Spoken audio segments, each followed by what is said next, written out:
All right, so we're walking a house where, I don't know if you can hear in the background, we've got drywall being installed. We've already walked this house and looked at all the insulation, and our third-party rater has done his inspection and approved us to go ahead and put drywall on.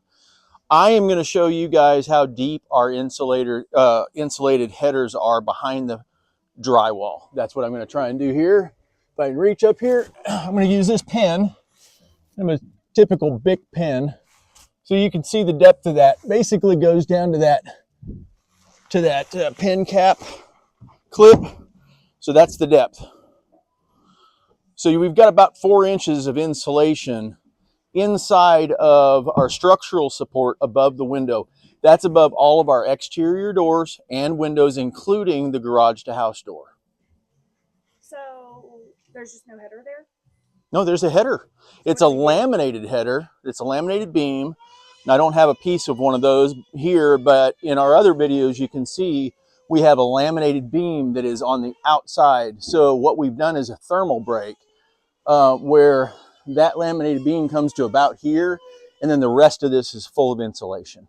In a continuation of what I was talking about with the insulated headers on our exterior doors, this is an example of an interior header above a doorway. This is going into the laundry room. The reason we've got a sandwiched 2x12 with OSB in between is because we're carrying load from the second floor. This is also not going to require any insulation, but this is the type of header that most builders will allow their framer to do because, hate to say it, they're not thinking about your long-term energy usage and the utility bill you're going to have next year, 5 years, 10 years down the road as the utility companies keep on raising prices.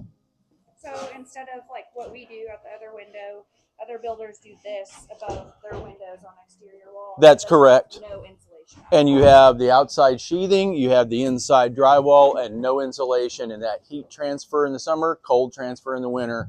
If you put a thermal camera up there, in the wintertime, it's going to turn purple. In the summertime, it's going to be bright red. That means you've got no energy savings in those areas, and you add those up all the way around the house. Seems like a small area. Well, it's only this big, but you add that up all the way around the house with several windows, like our homes typically have. You might have an 8-foot by 8-foot area on the outside wall of your house that has almost no insulation value at all. So I'm up here at the top of our 10-foot ceiling. In this house throughout is the first floor is 10 foot, and I'm wanting to show you this gasket.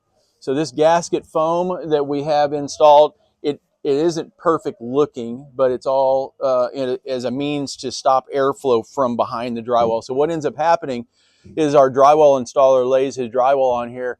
I'm not sure that you can see this, but that actually compresses, designed to compress, and so it seals the back of the drywall to the imperfections in the lumber that's up here. And what that does, if you look down here, is it keeps any airflow from around this box on the other side of the wall, around that box, or from where the wires penetrate the box, from going up, sneaking up into here, crawling across here, going up into this space. And if this was attic space above, you would have an air leak there. This eliminates that. We do that all the way around the house. All right, so when we look up here, we're talking about air sealing the house, part of our super seal package. We see all this orange fire foam. It is a residential product, and you can see where they foamed around all of the wiring that's up there that's penetrating that top plate.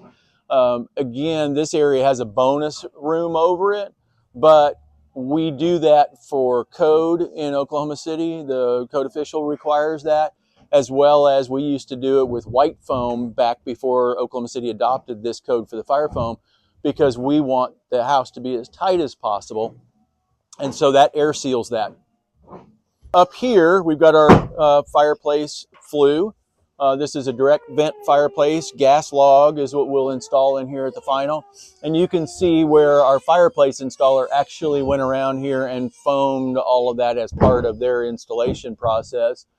And they went all the way around the perimeter as well of that drywall. Again, that's an air stop because directly above this, it actually does go up into the attic. So that is a fire blocking method in this particular case, but it also air seals. Okay, so again, we're out here. They're hanging drywall. All of our insulation is done. Our third-party Energy Star and OG&E Positive Energy Home Rater has approved everything for us to go ahead and cover up the insulation. We have our insulated headers, our 2x6 exterior walls. That is our standard at 2 structures. And we just came out of a cold snap where we had right at about a foot of snow that fell here, single-digit temperatures. We've got no water in our outside walls. Everything is inside so that we're not having any issue with frozen pipes. And guess what? Summer's coming. It seems like a long way away, but summer's coming. We're going to be over 100 degrees. So we've got a 100-degree temperature swing in Oklahoma pretty much every year, from cold to heat. And that's why we build the way we build. Lower utility bills, better comfort for the homeowner.